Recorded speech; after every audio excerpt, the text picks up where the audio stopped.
Hey guys, how you doing? This is your boy Rick here, coming at you with a video that I'm going to just title "Failing My Way into My Big Ambitions." As I say, my name is Rick Matsokotere. I live in Derby, in the Midlands of the UK, and I've been asked by McDonald's Mac Chimbisi to do this video just to give it to some of you guys, some of the young people, just to see that it's not the end of the world to fail in life. And as you're going to see with me, I just want to give you a different perspective on failures. What I'm going to do is go through the story of my own life. I'm going to go through the story of my own life and be able, through that to say and show you that, hey, you know what? Failing is not the end. In fact, failing many times takes you to your big dream, and failing is the way. It's almost like the step. If you're looking at like steps, failing is one of the steps that will take you there.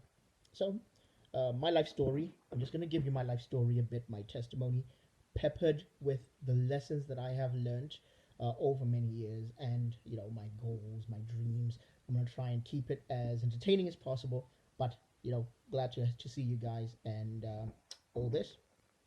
So I'm gonna start not at so I was born. No, that's not where I'm gonna start. Yeah, I grew up in Zimbabwe, in the nation of Zimbabwe, the African country of Zimbabwe. I left there when I was 18, and I emigrated to the UK. My mother had already been here. I'm her firstborn, and this is kind of where I'll start. So, growing up, I kind of did everything right. I did everything by the book. I made sure that I had basically passed all my exams. I was a young little church boy. I was like one of those kids. I'd never even drunk, smoked by the time I was 18. And you know what? I had a university place ready for me. I'd been offered actually a couple of places of university. I passed my A levels and I got on the plane ready to hit the UK. And I was like, yeah, things are gonna be great. First, and I hit my first snag. I arrived in the UK, and unfortunately, I couldn't go to uni. I couldn't go to university because the at the time I arrived in 2002, so I'm quite old. I'm 36 years old now. But when I arrived in 2002, there was something called international fees. I don't know how things work now, but because I'd not lived in the UK until that point, I had to pay full international fees. And at the time, international fees were just too much. My mum was a single parent. She was a nurse. She couldn't afford to pay for me to go to uni. So there I am, feeling like all my talent, all my intelligence had been wasted. And I just went, what is this? And I had to go and work at McDonald's. I found my first job at my local McDonald's, and I just spent a lot of time at McDonald's. To say that this was a frustrating time is a bit of an understatement. I literally went through an identity crisis. I kind of just was. I had one point where I really had a big outburst at my mum, and quite hurt her feelings quite a lot because I was just going, why did you bring me to this country then? If I could have just stayed in Zimbabwe. But that's sometimes when you're angry, you say things that are not good. Um, but you know, getting to that place, you know, I always like to think that there is a reason. There is a reason for a lot of things that happen. I think that not going to university actually saved me. So now in my older age, understanding myself and my brain, the things that I had wanted to study when I was younger would not have been good for me. I would not have enjoyed them. I would have been stuck in a career that I hated. I'm someone who loves to read. I'm an intelligent guy, but I love a broad, like kind of thing. I love like broad plethora of subjects. I love many different things. I like to know a little bit about everything rather than just go deep on one subject. I get bored pretty easily. So, one of the things, I dodged a bullet by not going to uni. But obviously, at the time, I didn't think that at all. I felt like I was wasted. However, when I joined McDonald's, one thing I then noticed was I'm an observer of people, and I started to observe the people who were working in McDonald's and who were running things, the managers and all that. And then I realized that, where I grew up in Zimbabwe, there was an onus that was put on university degrees and all that. And if you didn't have a university degree, you were not going anywhere in life. You were not going to be the boss. But then I was in McDonald's, and there were guys who were running the joint, and these guys, like, dropped out of school when they were 15, and they just joined McDonald's at 16, and now they were store managers earning, 40 something K a year. And, my mom was a nurse, a fully qualified nurse, and she was earning only 20 something a year. So I realized that actually it wasn't about what I could put on what I could put on a CV to say that I'd had a degree. However, there was something within those things. So, the next 4 years, I worked my socks off. I worked hard. I was a diligent young man. Worked my way to becoming a manager at McDonald's, and at that point, I now had something to put on my CV. And then I managed to take my career higher and higher from there. I'll talk about my career a little bit more going forward, but that's just one of the things, one of the first things I'll talk about. Which was that, arriving, not being able to go to uni, but then ending up in McDonald's and learning. I always say now, whatever job I do, I am so grateful because I worked in McDonald's. Man, if you worked in McDonald's, when you worked in McDonald's, you know what the low of the low can be. That place can, it's like slavery. So any job, I'm just grateful to have it. So I'm a very content worker wherever I work because I had that experience. I wouldn't give up that first job for anything. Another thing that happened to me, like a place which I would score as a failure in my life, is that around that same time when I was young, in my early 20s, I ran away from basically from God, from church. So I'm a Christian, and you'll see this in me like as I go through. That's something I really kind of just, it's really important to me. My faith is a big foundation of my personal identity. And growing up in Zimbabwe, I was an active member of the student union of Christians. I was an active member of all that stuff, and really really kind of a zealous young man. Became a young leader in our student church and all that. But when I arrived in the UK, like, it was such a culture shock. It was so different. It was so permissive. The culture just allowed everything. Whereas in Zimbabwe, there was a lot of restrictive kind of stuff, like almost like a conservative kind of like national culture. Here, things were much more liberal, and I just was like, whoa, I love this too much. The club was so entertaining that I ran away from God. So I spent, I think, from when I was 22, I ran away from God and spent roughly 7 years without going back to church. I basically just went, nope, that's not for me. I want to go party. I want to go chase girls. I want to just, hang out with my boys, all that stuff. And I did it. I did it. And that's something that is still to this day makes me kind of, I feel ashamed some of the stuff I did, like, going around. However, in that failure, many, many things happened. So the type of Christian I was when I was a young man, when I was a teenager, was a very judgmental young man. I would look at people who were suffering, who were in, and I'd have that like look at it. Oh, you know what? I'm a Christian, and you guys, how can you fail? I'm so much better than all these people. I'm so much better than all these people. And failing in my faith, failing in something that was so fundamental to me as my faith, when I did end up coming back to God. So when I was about 29, I came back to God. I realized that, hey, I'm a church boy. I need church. I need my faith. Someone once said that the good thing about being a prodigal son, that someone who has run away from the church, is that you always know the way back home. And when I was 29, I got myself into some money troubles, all that stuff, and I just came back. I came back to God, and I came back a much more softer, much more understanding. I understood people's failures.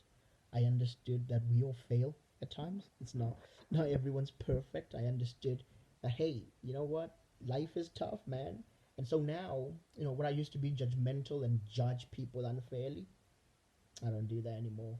When people say to me, hey, I'm suffering with this, I'm struggling with this, I totally understand, because there's a there's a there's certain things about leading and leadership, and when you lead in love, that you have to learn. You have to learn. You see, I love people now because God loved me when I was out there gallivanting, swearing against God. One of the things I was trying to do, and I'll just give you an example of one of the things I was stupid young me was trying to do in my 20s. Because some of my friends who I was hanging out with knew that I was a Christian, I was trying to overcompensate to show them that, oh no, I'm no longer a Christian now.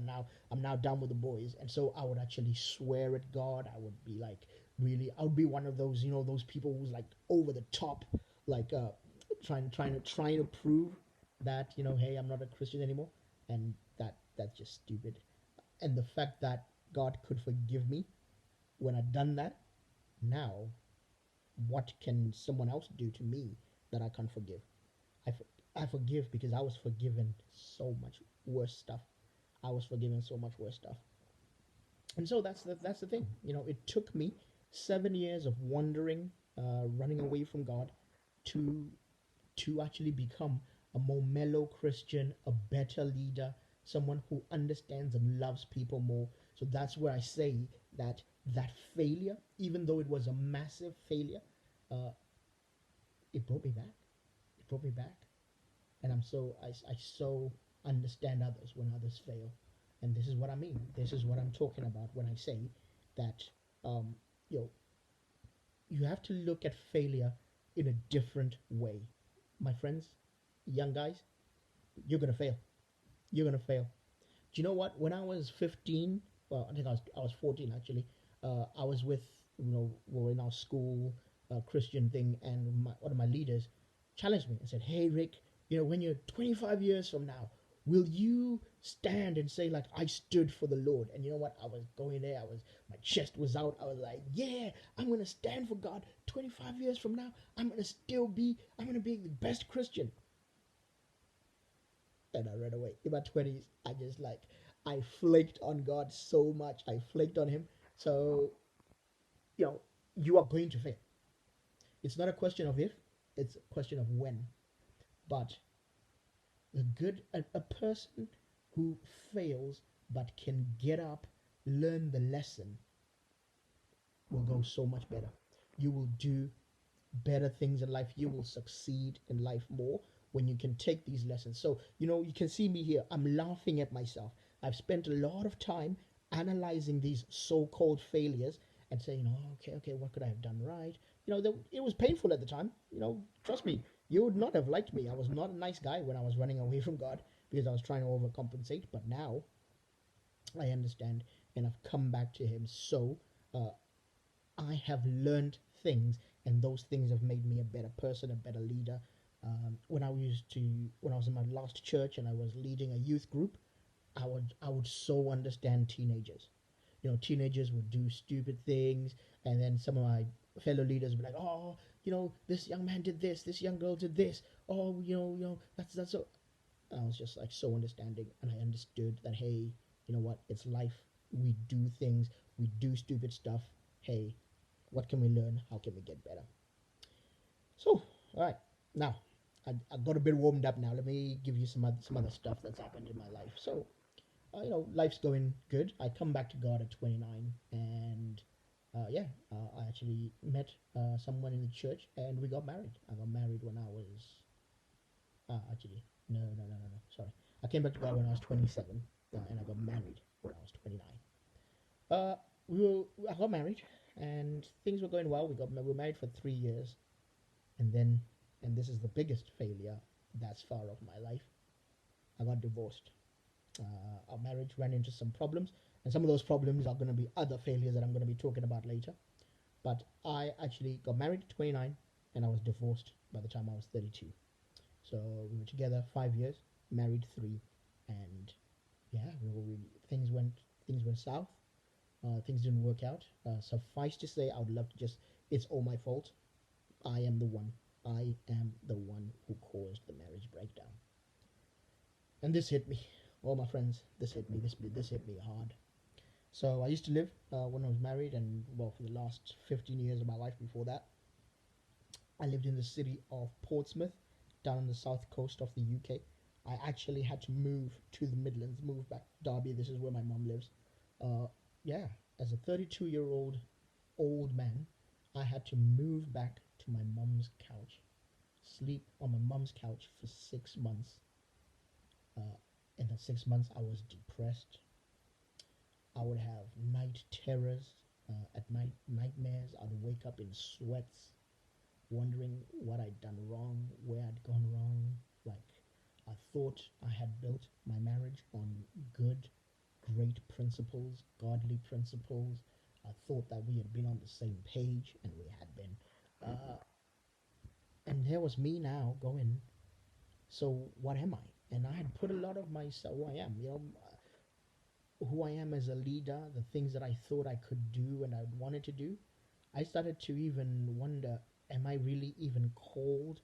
So I've always thought I'm called to be a leader in God's church and in God's house and doing many things like that. But what what what place is there for a leader who has failed God in the area of marriage and who's now divorced? I really was doubting. I was saying maybe I didn't hear God right then. Maybe all those things, that the potential that I knew that I had to be a good leader, all of that. Oh, my friends, this was one of the darkest times in my life. I can now talk about it because it's been 4 years since it happened, but at that time it was hard. I had a pain right here. It wasn't just here, it was here. I had proper pain and I felt it. And you know what? It's something that I only learned with time. So here's some of the things I'll give you on this. See, matters of the heart are tough, man, and you need to give yourself time to heal. Like I'm quite a logical guy. If you know me, you'll see that I'm very logical. I speak from logic a lot. I talk about logic all the time. I'm a very introverted people who loves like systems, calculations, numbers, high IQ kind of person. You wouldn't really think of me as an emotional person, but trust me, man. Like like having such a tear happen, like a divorce, it it affects you at the deepest levels because you and that person had joined together and become one. Like for some of us, I'm an introvert, I'm introverted. For some of us, like it takes a lot to even trust a person enough to give yourself to them in marriage, in a relationship, and then to get rejected at that level. Damn, bro. Damn. That is hard, man. And it hits you like a ton of bricks. It hits you. You really doubt yourself. Your self confidence goes down the pan. You wonder. You start to even believe that you are not worthy to love again, to be with anybody, to be looked at. You even think that, can I even be looked at by someone else? These are things you have to struggle with. But I did. And for me, it took 4 years. Now, it took 4 years because I had some other stuff I was working on as well. I was working on me. The way I looked at this is that I failed in that relationship. So, in order, if, and that was a big if. I really wasn't even thinking about being in another relationship after that. I was going, if I was going to invite another woman to come into my life, someone else's daughter, if I was going to invite her to come into my life, surely I must at least sort out those shortcomings that made me fail the first time. Because then at least I'm not hurting a second woman. I'm not hurting someone else. Now, many people, and I see this all the time, 21st century, and this is 2020, man, 2020 is crazy. Many people, because we're so scared of being alone, we rush after such a major heartbreak, like a divorce, like a breakdown of a long-term relationship. We just jump straight in with someone else. We literally, many guys, and this is a men thing a lot, you already have someone else kind of lined up. You already have someone else lined up, ready to go. You got someone else lined up because you're so scared of being alone. And what I say is, hey man, like take time with yourself. Because I took time, I'm happy to say that Recently, very recently, this year during lockdown, I actually found someone else. I wasn't even looking, but me and this lady met online, and we've just been kind of vibing together. She's a lovely, lovely young woman. She treats me well. She gives me, she makes me happy. She gives me like a feeling that I hadn't felt for a very, very long time. And it's a long distance relationship. So, it's something where, you're taking it baby steps at a time, baby steps at a time. But, once these restrictions, travel restrictions are taken away, I'll be traveling to go see her. And hey, you know, what I'm saying, thinking is that this time round it's different. I am a deeper lover than I was before. I I I look at her differently. I cherish her more and more, and I am like really, really like determined to be the best partner to her than ever before because I've learned some things. So failure, failure in a marriage before, what I would say to me, or I would consider as the biggest failure of my life so far. Again, even that has taught me to be a better guy, to be, to go and be a better guy. And okay, let's move to this. One of the reasons that I did get divorced then is that, you know, when I arrived at well, it happened. I actually went bankrupt. So just after, money, money problems was one of our issues that we had, and again caused by me. And so when I arrived in Derby with nothing, one of the first things I had to do was, um, for the for the purposes of this video, I'll call it declaring bankruptcy. But really, what it was I defaulted on quite a few loans that I had. I had a lot of debt, a lot of debt. I lived my life in a very irresponsible way financially. Even though I had a great job, I worked by then. I was now working in IT. I had one of those great, great jobs, but I didn't understand. I was never taught about money, and I just took out loans like it was crazy, like they were going out of fashion. And when I now arrived at my mom's house with no job, which is something else I'll talk about, uh, I had to declare to default on all those loans and declare bankruptcy. What that did, it humbled me. It humbled me proper. I had nothing, bro. I had nothing.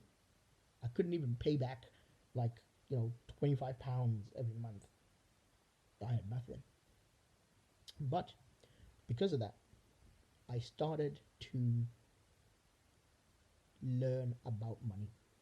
So I specifically sat down and said, Rick, you have no financial, especially personal finance, financial skills. You know nothing, bro. I was like, you know nothing, Jon Snow. I was saying, I know nothing about money. So I sat down. At the time, I found a mentor, this guy called Dr. Sunday Adelaja. He's a pastor out of Ukraine. He's a Nigerian man, like a wise, wise man. And what I did was I then started. He had done a series of videos on money called "The Laws of Money."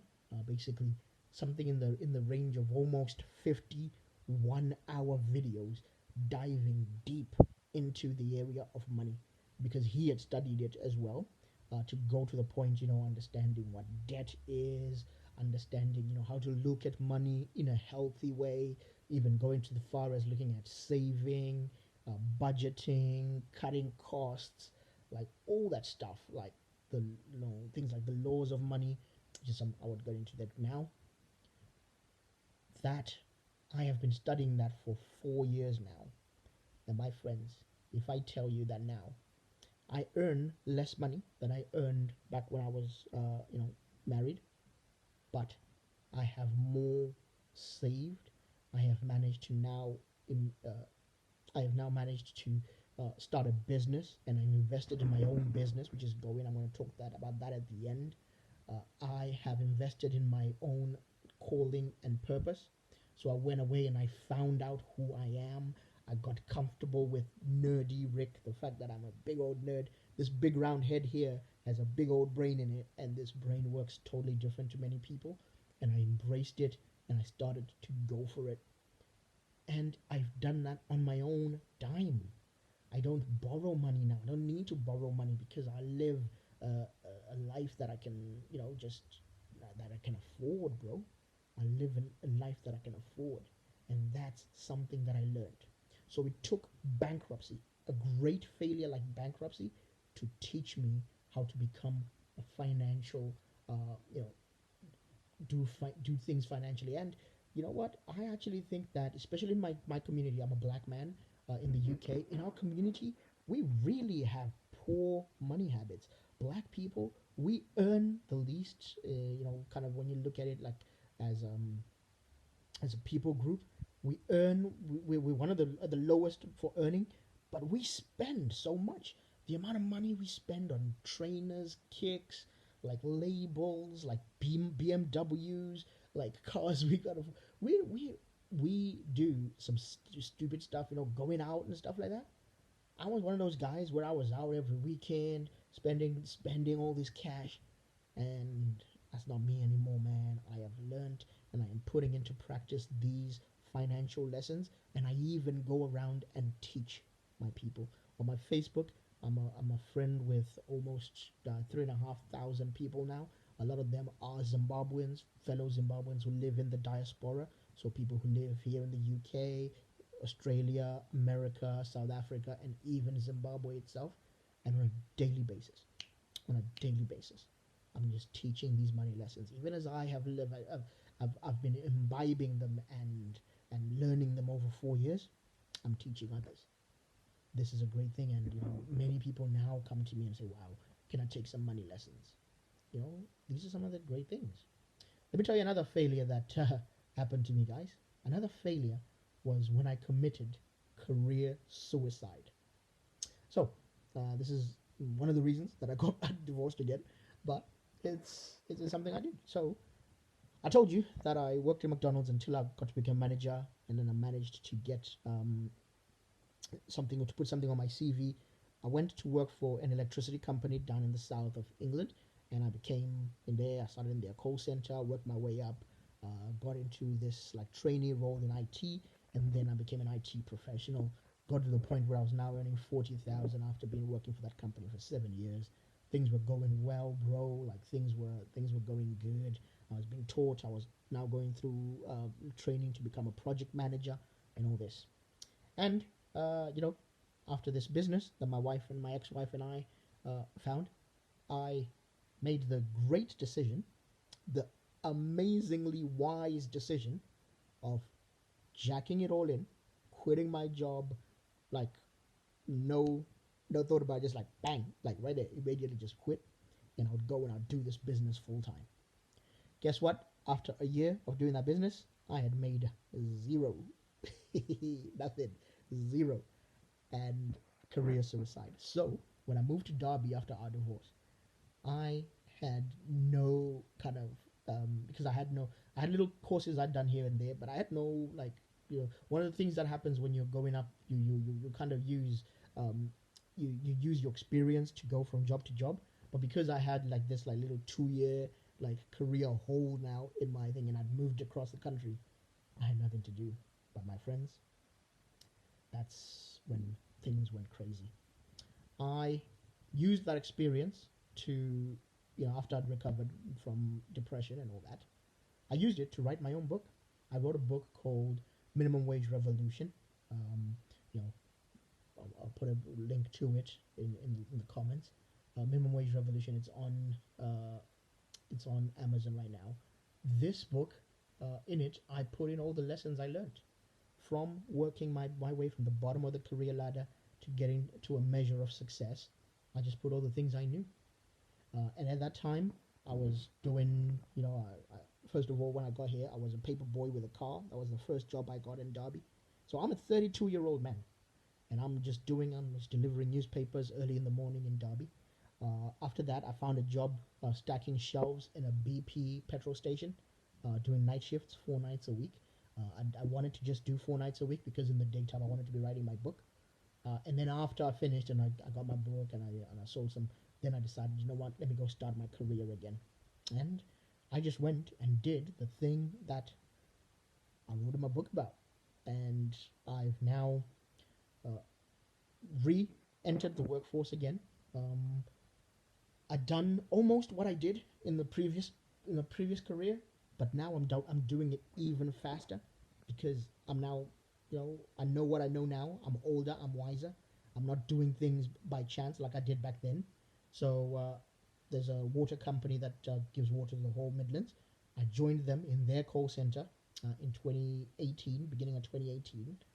Within 1 year, I was within 1 year, I was like headhunted and kind of like encouraged to apply for a job as from a customer advisor to being what they call a billing specialist, where I was just kind of like working a little bit more deeper, more involved cases, a lot more calculations and stuff like that. I went in and got that, and 1 year from that, I joined the IT department. So this year, 2020, beginning of 2020, I joined the IT department doing IT operations, a job I used to do back in Portsmouth, but now I'm doing it at even more. And it's been 3 years since I joined. My salary now is double what it was in 2018 when I joined Seven Trade. That's because I knew what I was going for. I was like, boom, boom. I knew I wanted to jump from here to there to there. And even now, lockdown has given me opportunity to do some internal courses, to do some courses self-study, where I'm even looking at, going further and just furthering my career. Because I'm almost now where I was when I committed career suicide years ago, and now I'm ready to just go further and go further. So my friends, they are lessons. There are lessons. I am now more slick. Because I'm older, I don't do stupid things anymore. So it's to whereas before maybe I spent 2 years in a role.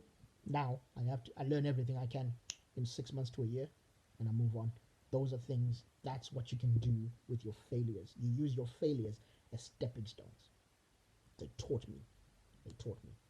As I finish this video, let me talk about one of the things that failures that I've had.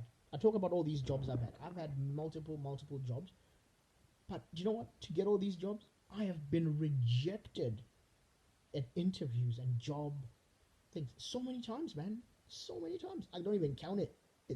I've been rejected so many times. If I told you the amount of job applications I've put in, the ones that haven't even replied me back, like there's so many.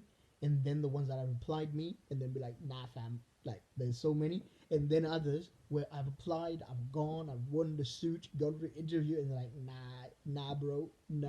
So you know what? Rejection, yes, it feels like failure. But my friend, it's just making you better. I find that when I get rejected, I know what doesn't work.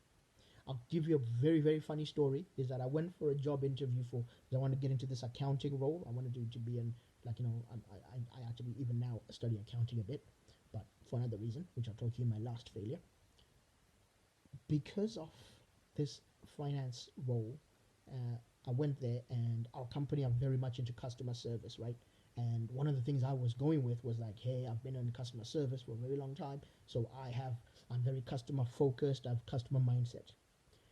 And finally, so these guys came back to me and said, no, sorry, you didn't get the job. I then went and got some feedback to say, okay, how come I didn't get the job? And one of the funny things that the manager of the team said, who interviewed me, he went like, even though Rick was saying his CV was all about his customer mindset, his customer focus, in the interview he did not say the word customer one single time. And you know what? I thought about it because I'd been so nervous about the interview. Even though I was like talking a lot and I was trying to impress them to try and show them that I could be an accountant. That I just forgot to say anything about customers. Even when they asked me customer questions, he said I didn't even mention the word customer even once, which to me was like, okay, yeah, I need to actually, that at least talk about customers, bro. Come on, man. You claim to be a customer service expert.